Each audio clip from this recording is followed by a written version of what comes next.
now. All right. Hello, everybody. Welcome to Fanside and RaceCanada.world and, of course, our YouTube channel. It is bright and early on a Monday morning, a family day here in Canada. Graydon Bunn is along here with me with the hot coffee to make it through the day because we were up late yesterday. The Daytona 500 for 2021 is officially over, and it has a surprise winner, but it's not just the fact that we got a surprise winner. It is the ending of the race that got a lot of talk on social media, and it got Brad K pretty fired up. I want to know who he was talking about. First, we're going to start with Graydon Bunn. Graydon, it was a long day yesterday, a very long day indeed. We started our preview show with the Bunn boys at 12:45, and I didn't get to bed until 2:30 because the race didn't finish until 12:30. So we had one hell of a long day, 5-hour delay because of weather. Let's get started with what about that first segment that we did get, Graydon? We lost a lot of great cars.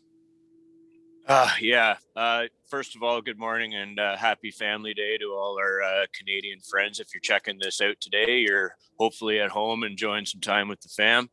The first stage, didn't take very long for all hell to break loose and take out a ton of great cars. And that's, like I said, I don't want to contradict myself too much from our pre-race talk, but like I was very hyped, and I'm sure this is probably what's sparking a lot of the, I guess, outrage from people that after such a long off season and throw all those circumstances of the world into it, a lot of us had something probably fairly big and spectacular built up in our minds, and we're very optimistic for what we were hoping to see yesterday, which took approximately 14 hours to to get all in the books from start to finish. But I think maybe even in the drivers' minds, they had so much angst built up, and they were just, once they turned them loose, they just went bonkers almost right off the bat, and just making stupid decisions. And I shouldn't say that because that's where you can say with Kevin Lacroix, and I get to put myself in the driver's helmets. But honestly, like, it's way too early to be doing that, and it's like 14 laps in, and you're all like, it's like an old Darrell Waltrip adage, like you can't beat yourself, right? And people doing this, and you're at the mercy of people around you, of course. But right there, how many fans watching that race had a dog in the fight that it was immediately wiped out, and we're just like, whatever, I don't care. Like, it's just second verse, same as the first, from year to year with these super speedway races, unfortunately. And I think we had discussed previously with the Xfinity Series race, this was all about runs. Mm-hmm. And once again, it looked like a product of somebody being pushed and either attempting to push the person in front of them with too much speed or not doing it properly, and you lose the two fastest cars from Speed Week. Mm-hmm. Was it a product of there only being limited practice? Was it a product of there only being 1 week between all of these races? Graydon, what do you think? That's a great point, actually. The schedule is a lot more contracted than it used to be for the first week, and there is the school of thought where people say they put way too much time into practice and that sort of thing. But at the same time, when you don't, this discipline is something that they run 4 times a year for points, and maybe it is possible that a little more practice would be to the benefit, especially to the people that don't have a ton of seat time at these races. But I don't know if that helps, or it's just an excuse to write off more cars. What I don't want to get too deep, but if you go back to what conceived the restrictor plate, they've had, I'm sure they had focus groups or whatever you want to call it, a task force to figure out how to stop what was happening, cars going up in the air and drivers getting either like life-altering injuries or being killed. Just turmoil that it puts families watching their loved one doing. Absolutely. Like, I think it's high time that these people in the sport again, and I know this is hopefully what the new car will help with, but they seriously need to look at the whole restrictor plate idea, and at least in my opinion, see that it does no longer work, because like you said, now I'm coming up to modern era. This restrictor plate is it's all about runs, and combined with this aero package, that's all you really have. It's to a layman or whatever, maybe it does look like sort of like the pack racing of old in the early to mid 2000s, but to anyone that was that was alive for that era and watched NASCAR in that era, this pack racing is nothing like that pack racing. Wow. This is so dependent on fit, like on runs, and like you said, there's a giant spoiler at the back that's got its little window, but I mean, at the same time, the guy 11 rows back isn't going to see what's going on way up ahead of him, and he's got his foot right to the floor because they're all wadded together, and one guy's pushing another guy who's pushing another guy. So that guy way up front, it's the very same thing as what happens on a highway. Like, that person up front gets there first, and everybody in the back doesn't know what's going on, and before you know it, you're in it too. And I think they really need to look at changing the way super speedway races are run. Just the mechanics of it, they need to change the dependence on aero. Well, and Graydon, this was not the first time that this type of wreck happened this weekend. We No. saw it in the truck race, we saw it in the Xfinity race, and we saw it in ARCA. It was a clone copy every single time. And how many times did we see a wreck almost happen because somebody got a run that was too big? They did not call it last night. What it was a failure amongst the drivers. It was a failure in terms of the package. To end this race was one of the most devastating crashes I have seen. Oh, And what was so irritating and so frustrating about that, Graydon, is we just had one last year where somebody almost could have died. Okay. And then they go out and do the exact same shit in 2021. And I listen, I'm happy for the winner. We'll get to him in a minute. But was that some sort of a run gone bad? Was it somebody blocking? Because potentially Brad Keselowski and or Kyle Busch could have been severely injured in that wreck yesterday. And listen, I get it, Graydon, I do. There's a small percentage of people that watch NASCAR for wrecks. I think all of us watch for some sorts of danger, but on a regular basis, we don't want 30 cars wadding them up and cars going airborne and Romain Grosjean fireballs coming up. the big fireballs, man. Like, we're talking about a sport where kids are there. Kids are watching their dads drive around the track. And I would never want a kid to be in a position like Dan Rowland's kids. And we're getting there. We're like, they are, and the ball's on NASCAR. And listen, you and I, we're NASCAR fans. We like NASCAR. But to play Ryan Newman's crash, as much as they played it yesterday, and then to tout, Mike Joy touted, and I don't know if this is a message from Fox or if this is a message from NASCAR, but then they had the balls to brag about how safe things are. That doesn't give you an excuse to race like a bunch of monkeys out there. And no, it doesn't. Unfortunately, Joey Logano, once again, is at the center of this, Graydon. So what was it about that last wreck in this race that you what are your thoughts on it? Because I'm very curious, because as you can hear from me, I'm sick of this. And I think you're not alone in that. Like you said, what you kind of get a pulse of what people are thinking on socials and that sort of thing. Man, I picked Brad to win the race, and I thought you could tell that he had done his homework and they had a game plan, and he was poising himself to be at the right place at the right time. But this is, again, same as when you go down the road in your own personal vehicle, you're at the mercy of everyone else around you as well. Yeah. And also to your points too, that these guys can't unlearn what makes these cars fat. Like, as they are prepared, they're quite hard to pass. And now they have found that the only way that you can do this is to gang up and form a conga line and shove each other into harm's way a lot of the time. And that's it too. Like, for every crash that does happen, there are tons that don't. Like, these guys are driving their asses off because you see how busy their hands are and how much, because of all the air turbulence, these cars are moving around, all while they're pushing and bouncing off each other. It's a recipe for disaster. And I think they, as you said, it's become where they feel like they have such a safety net, and the media people touting the fact that these cars are so bulletproof or whatever, that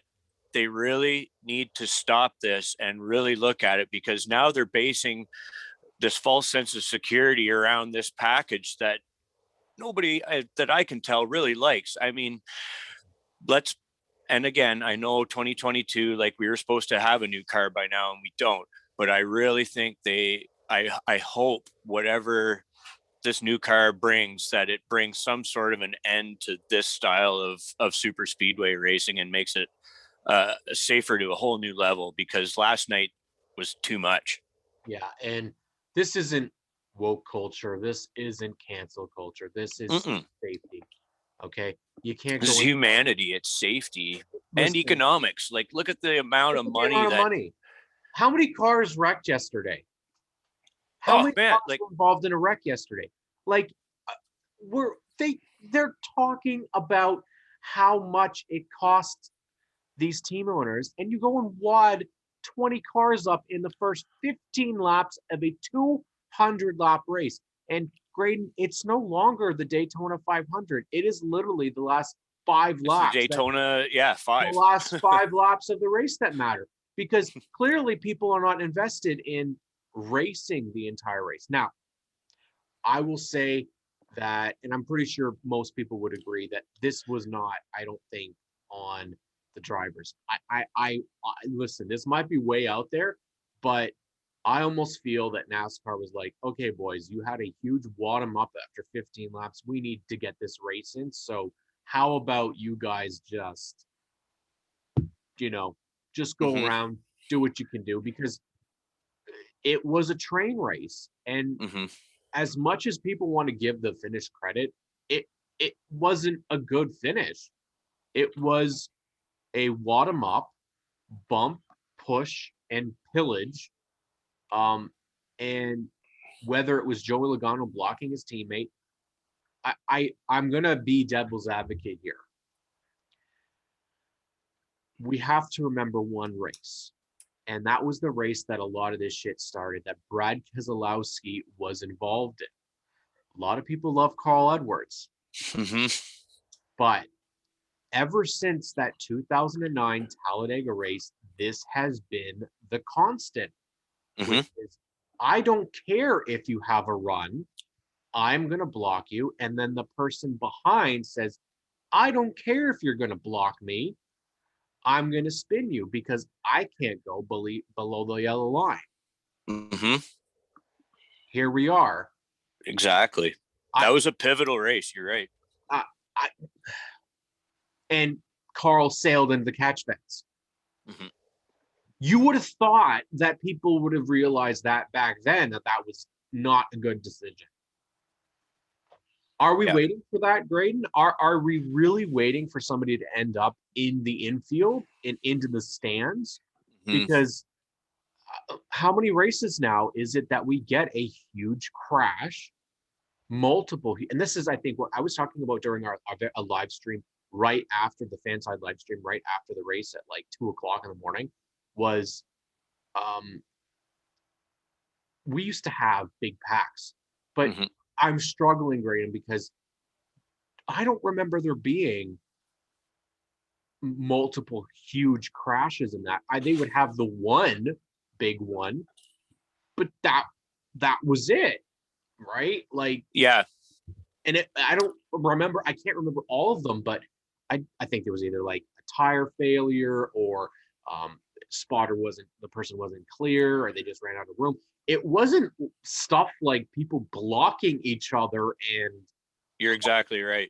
right. I don't again, I'm very tired. So I can't, No, but you're not wrong, man. like, It those, like you said, it, if memory serves, and people can light us up if we're wrong, but like if you look back at the 2000s, the early 2000s era, you're right. It was it was plate racing, but it was a whole different animal back then. And like you said, it was for racing incidents more. I mean, like you said, somebody wasn't clear and they thought they were, and that would set it off. But how, you never heard the guys in the booth talking about, I mean, they always talked about helpers and pushers and stuff like that, but not like this. Like, no, you're right. as I said, it's taken on a whole new look, the super speedway races. And as I said earlier, it's pack racing, but it's not your pack racing from the early 2000s. It's just due to the fact of, as you said, the yellow line rule, the way the cars are built, they've put themselves in this situation. And I think it's time to get themselves out. I mean, I know I keep coming back to this new car thing, and that's what we're waiting for.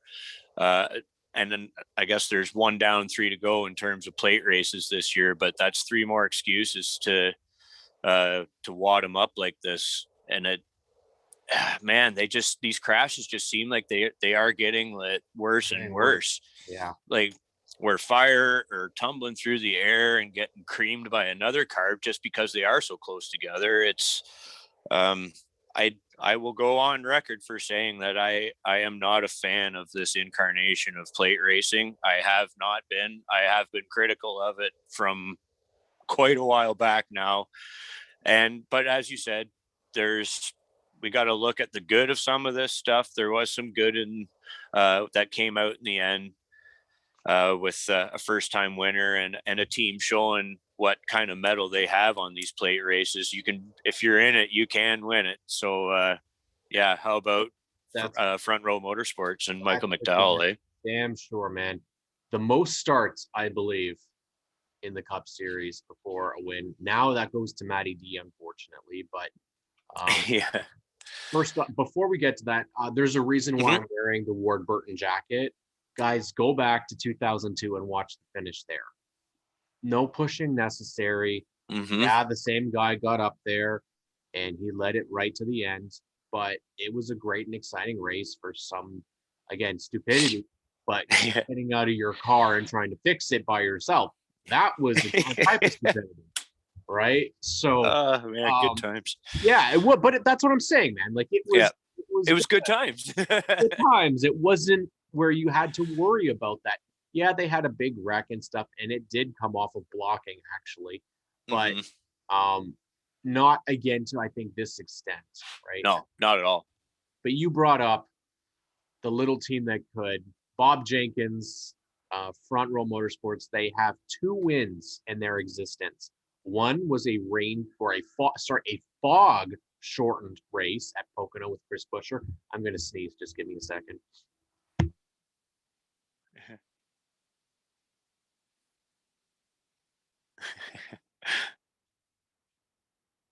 One more. And the other with one of the best plate race finishes I've ever seen, which was Gilliland and David Reagan winning at Talladega. And the reaction of Bob Jenkins, and he's just, yeah. And I get like this SpongeBob meme with him just going, yeah, right? And I'm like, that's every time I think of Bob Jenkins. But how appropriate is it that the Love's car wins on Valentine's Day? That's pretty nice. I never even really thought about that. That's awesome. But yeah, I mean, McDowell's been at this a long time. Front Row Motorsports has been at this a long time, and Loves is back front row for a long time too. They've been in the sport for quite a few years. Yep. And it was really, as it, like we just talked about, all the wrong reasons that this race went bad, but at the same time, you got to be happy for a team and a driver like that. I love seeing the emotions of not just a first-time winner, but a grateful winner, and seeing McDowell, like, just the genuine emotion, how pumped he was beating the roof of the car, and that's just stuff you don't get when there's guys that are used to winning. It's just like when we see Jason and DJ win in the Pinty series, like, just the gratitude and just how much they appreciate what they do and how sweet victory is. It's so good to see. It's a very good comparison, actually, to DJ Kennington. Mm-hmm. Very good comparison. You know why? It's a seasoned veteran that maybe doesn't get wins as much as they should, and when he does, he shows you that he's happy. Yeah. And Michael, listen, after what he did to Bubba Wallace at the All-Star race, a lot of people soured on him, but I think a lot of people also respect that he's always stuck to his values. This is where I actually think he's very similar to Matt DiBenedetto. Mm-hmm. He was in a starting park team for so long. He was one of the, I believe, you'd have to help me out. I'm not sure if he was, but if he was the first driver, I don't think he was the first driver for Levine family, but he was their longtime driver. And I want to say even before that, he was for Phil Parsons' team. Mm-hmm. Yeah, Prism. Prism. Thank you. Yeah, Prism Motorsports. And then all he was known previously for was the Aaron's Dream Machine flipping down turn 1 and 2 at Texas. Yeah, that was his claim to fame. Exactly. And a damn fine road racer too. And I mean, this is probably his dream start, win the Daytona 500 and get to go back to Daytona and run the road course there. Yeah. FRM go back to back. Wouldn't that be crazy? I mean, we might see a little more of the natural order of things next week, the power teams being the power teams, but man, what a story that would be. If nothing else, it's good promotion. I'm gonna pose a question to you though, Graydon. Yeah. Does he win the race if Keselowski did get by Joey Logano on the inside? No, not a chance. So I honestly, did he only win because they wrecked? You can't say for sure what would have happened because we don't know, but in my opinion, I don't think McDowell would have he would have had a great finish. I'm pretty sure, but I think in my heart of hearts, and then maybe it's because I picked him, but I think Brad had such a good game plan there, and if it had worked all out the way he wanted it to, it would have been the 2-car in victory lane. You can't convince me otherwise. I was so wishing it was.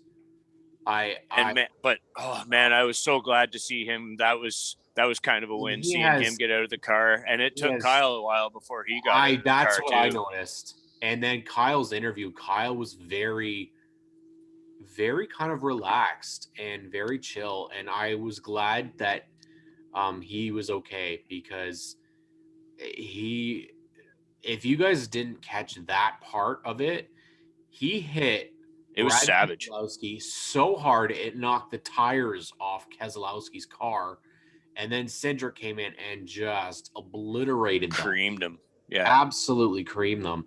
And that's when I'm just like, okay, and Bubba was in that, and he got massive damage on the car then too. And he ran such a good race too. He was doing really well. But vibration takes him out, but I liked what I saw to 23-11. It looked very strong. They did look exactly like a JGR car, though. It is very clear to me that, and we were talking about this last night with one of the viewers who was saying that, Bubba's not that great or whatever. And I posed the question, okay, you can't really say that yet. Okay. And the reason why you can't say it yet is because he's never had the opportunity in the top equipment in Cup. Now he is. This is the time where we can start to judge him. Yes. Based off of how he races. Not previously. RPM is not top of the line. and neither was Roush Racing back in the Xfinity series. He hasn't been in that top equipment. So, he did have opportunities in Joe Gibbs stuff part-time, but look what he did when he was with Toyota and Kyle Busch Motorsports in trucks. Yep. He won. So this is now that opportunity for him. He was doing a great job being a teammate to the Toyota teams. But Graydon, one of the things that we saw once again was manufacturer orders. Yep. Time for that to go? Is it?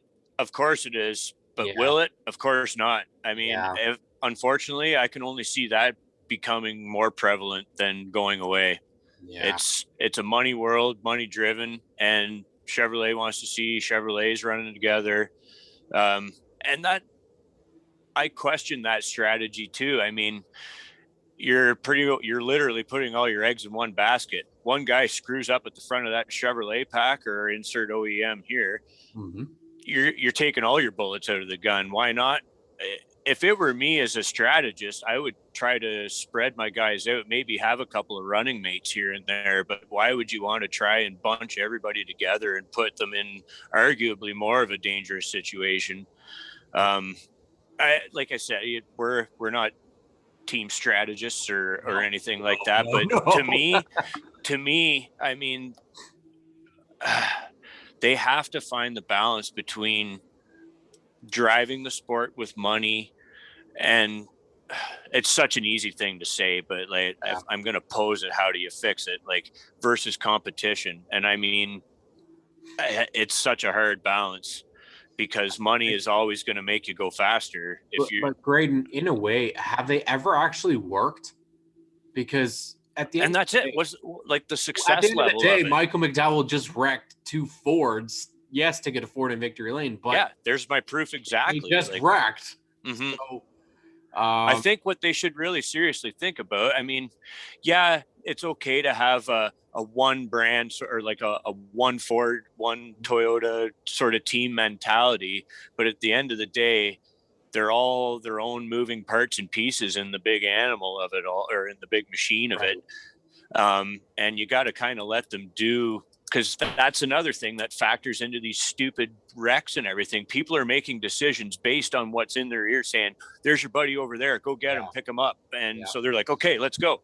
And then, everybody's wheels up and on fire and whatnot. So there's a lot of contributing factors that, from the broad view, they need to look at and address, because that puts drivers in peril. The physics of it all puts drivers in peril. I think at the end of the day, if a Ford wins, then the Ford guys need to just get on his bandwagon and promote him and celebrate him. Before the checkered flag waves, don't tell all your fellow Toyota guys to get together right now and to hell with everyone else, sort of thing. Let the chips fall where they may. Let an organic race play out, and you're going to win. You're going to lose some. That's just the way it is. And when your guys in victory lane, let the world know. Get behind them. Get behind your product and put it out there, and not dictate what happens during en route to that victory. Absolutely. I think at the end of the day, the race is done. Mm-hmm.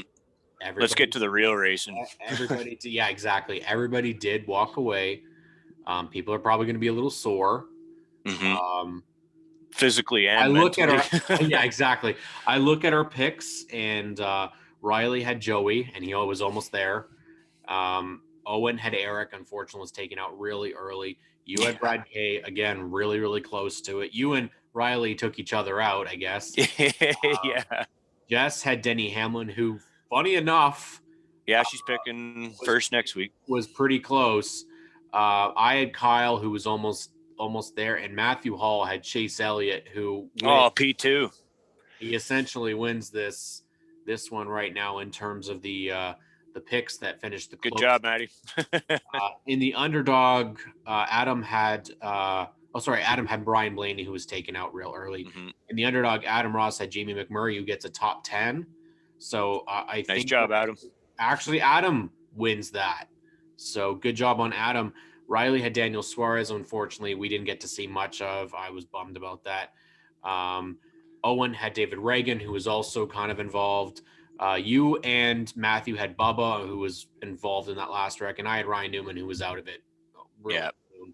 So unfortunately, that hurts there. But Owen, in a sense, had a clue because he picked David Reagan, who was a teammate, to. So he had the underdog. He just had the wrong car out of the. Yeah, that's right. So, Graydon, we're going to come down to our grading here. It's grading with Graydon, and oh my God, we just came up with a title for it. It's perfect. Grading with Graydon. What are you giving the Daytona 500? And then we'll follow it up with something else afterwards. But what are you giving the 500 from an A to an F?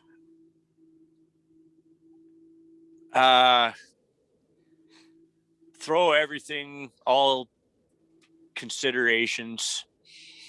I'm gonna say it's probably a C. You're going to be a little nicer than me. I'm going to be very critical here. I hate train racing. Actually, I probably hate it more than anything. So that's going to factor in the stupidity of wrecks, the fact that we wrecked so many cars so early on, the fact that Hope was in this race, and all those other slow-ass cars compared to Noah Gragson and Ty Dillon. But it brings it up a little bit for an underdog victory, which I'm always okay with. To me, that's kind of what made it a C for me. But it's gonna be a D for me, actually. It's not a complete failure, but it was pretty close. It wasn't a pass with flying colors. The only thing that saves it, Graydon, is the fact that Corey LaJoie got a top 10. I'm so happy for Corey to get another top 10 out of it, and that Jamie Mack got a top 10. That was it. But I think what I'm going to also ask Graydon as we continue with Graydon and grading with Graydon, judging Speed Week as a whole, what is your grade for Speed Week? For me, it is going to be about a C. The truck race was the highlight. It was about it. Yeah, you're right. I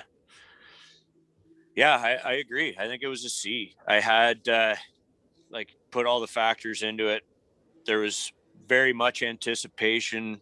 I looked forward to the kickoff of this season more so this year than I have in years past. I mean, and that's another consideration too, like just the off-track stories with all the new teams forming and that there's reason to have great optimism here. But yeah, in terms of what we actually saw of the races, you said the truck race was the hands down winner in terms of on-track quality. The rest were just sort of so-so. The Xfinity Series, one of our favorites. I tried to sugarcoat it a little bit yesterday, but I mean, really, we've seen better. Yeah. But I mean, long and short of it is, Daytona, Talladega, these super speedway races have some work to do in terms of putting on an entertaining and safe product. I'm really the anticipation and optimism still there for me, because we always have to look at Daytona as its own sort of beast. But now we're getting back into where these guys really can make a difference and make a run for their 2021 championship hopes. And I think what also we can remember is if you go back to the early 2000s, look at the names. Okay. Yep. Terry and Bobby Labonte, Dale Jarrett, Mark Martin, Jeff Gordon, at that time at least. Yep. Ricky Craven, Kyle Petty, Joe Nemechek, Sterling Marlin. Well, Sterling's not really I guess for the most part. He was a fan fave. The household names. John Andretti, R.I.P. Mm-hmm. Did they wreck people to win them? Right. No. Not if they could help it. They would race you. Mm-hmm. And that's what they did. I don't know if it's a respect thing. I don't know if it's just a sign of the times. But racing was different back then. It is. It was. Graydon, we are going to be going to the road course at Daytona next week. We've got trucks, Xfinity, and Cup all happening. Please God, let there be rain. I want to see some of the races. I want to see all road courses in the rain now, really, because I actually really loved that rain race at Charlotte, even though it was a shit show. It was fun. What do you think for the road course at Daytona? What do you think we're going to see? I think we'll probably see a little bit of driving over your head. There'll be some incidents, no doubt, but I'm looking forward to. And as I wouldn't say I've done a complete 180, but I've done a fair degree of turning. I kind of looked at the Daytona road course and like this turn. It's not your real road course like a Road America or a CTMP, but at the same time, after comparing it to what we just saw, it's racing, and that's what we're here for. At least that's what I'm here for. I want to see guys that are drivers that are going to make a difference in and not be at the mercy of physics and that sort of thing. We've got drive. We've got one more topic to talk about before we wrap it up, Graydon. There was a post made by Jordan Anderson, and it's that he's not going to be able to attempt to race in the Xfinity Series because NASCAR's ruling is that they use the points, or the qualifying from the previous race to set the grid. So he's not able to make a race until May. Yeah. Wrong. Oh, it's flat out wrong. That's a huge problem. How the hell do you expect to grow your sport and have it prosper when you're limiting your competitors? Completely missed it. I don't think they ever thought about, and maybe they just didn't know how many cars they were going to get, but that's very true. Huge oversight, like really big mistake here. And as I said, you do the Rolex 24, you have over 50 entries on track, so clearly you have enough pit stalls. Why send anybody home? 42? You still have 43 or more pit stalls. So yeah, bring whoever. If you've got up to however many pit stalls, bring them in. It's a road course race. I do not know how those people at NASCAR can run a race and stand up in the control tower looking down at the track and look at pit road and see a bunch of empty pit stalls and then see a bunch of haulers leaving the property that could be there racing and bringing value to the sport. And have sponsors. Yes. Like they have money. That is an absolute broken system where you're stunting your own sport's growth. And I mean, you send home 10 trucks. Okay, well, if you have, like I just said, you have 50 cars for the Rolex 24. And I don't know if they have to share pit stalls, and maybe they do. I don't know. But 43 of those trucks, you send 3 home is way better than sending 10 home. Yeah, there has to be a cutoff point for sure. But you're not going to wad up 43 trucks on the road course like you would for a super speedway. Correct. So why not? Exactly. You know, this is the other thing too, Graydon. I don't know if the qualifying, the reason they got rid of it was because of COVID, or was it to save money?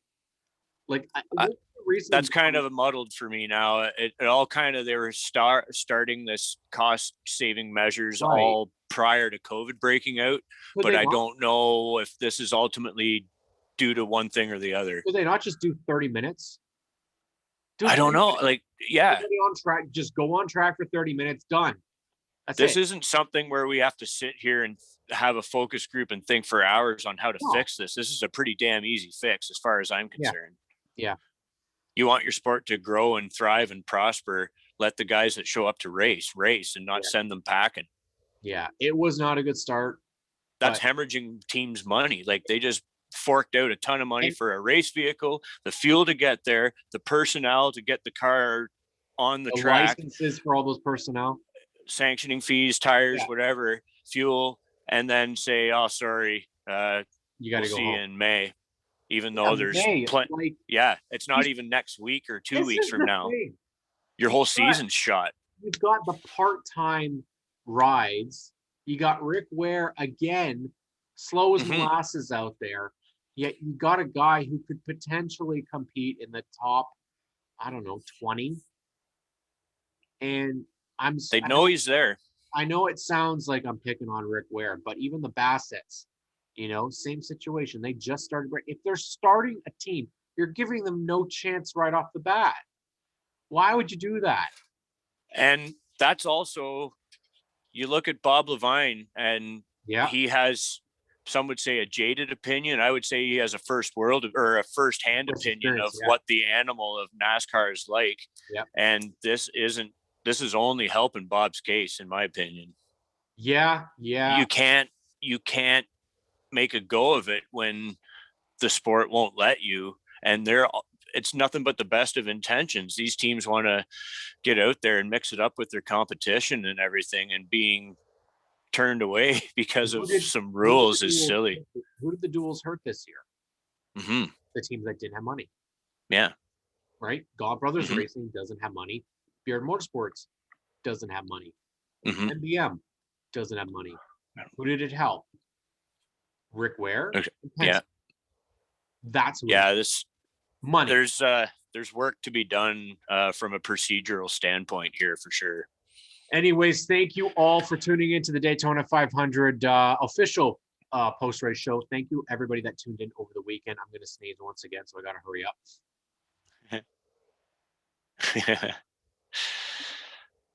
Graydon, how can we find you on social media? You can find me at Smooth Operator at the 88s.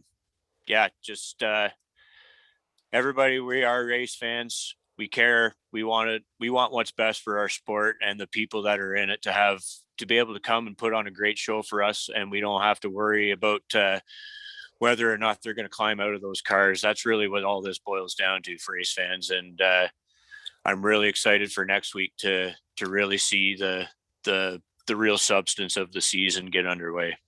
And we saw a real good package with the Clash. So hopefully we get to see a little bit more of that. You can find me at KMK Racing on Instagram and on Twitter. Find our official Fanside Twitter page at Fanside RCW. Also, all of our podcasts on Spotify, Podbean, and of course on racecanada.world. Follow us, subscribe to the channel, turn on all the bell for notifications. Man, I can just write out the list with all the stuff I need to mention now. And of course, we have our Fanside on racecanada.world Facebook page. You can also follow us there. Daytona is over, but we're not leaving Florida just yet. We're going back for the road course this week. We will be there. Hopefully we'll do some live streams, but if not, you can catch us all on YouTube, and make sure you keep your eyes peeled because we've got an interview coming this week. Yeah, this will be a good one. From a special guest integral to racing in Canada.